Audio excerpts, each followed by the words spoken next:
Donc un dernier petit exemple pour que vous compreniez mieux. Donc si j'ai 5 sur 12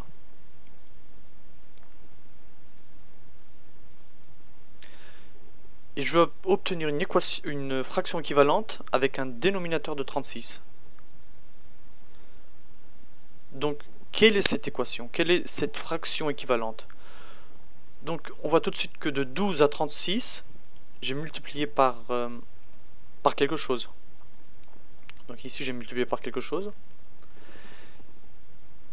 Et on va déterminer ce facteur par combien j'ai multiplié pour passer de 12 à 36. Et on va multiplier aussi. Donc ce qu'on va faire, on va prendre le numérateur et on va multiplier par ce même facteur qu'on a ici. Donc de 12 à 36, on a multiplié par combien? Par 3.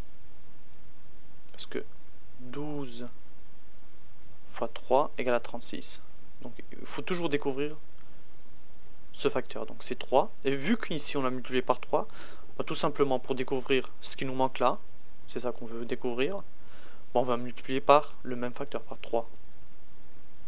Donc 5 fois 3, 15. Voilà, ça c'était donc mon cours où je vous ai donné quelques exemples sur les fractions équivalentes. Donc ce qu'il faut savoir, c'est que dans une fraction, si on multiplie le numérateur et le dénominateur par un même nombre, donc si on multiplie par un même chiffre, un même nombre, on obtient toujours une équation équivalente. Mais il faut toujours multiplier par le même facteur, pas par deux facteurs différents, mais toujours par le même facteur, le numérateur et le dénominateur. J'espère que vous avez tout compris, et puis regardez à nouveau cette vidéo si vous avez quelques doutes. A bientôt.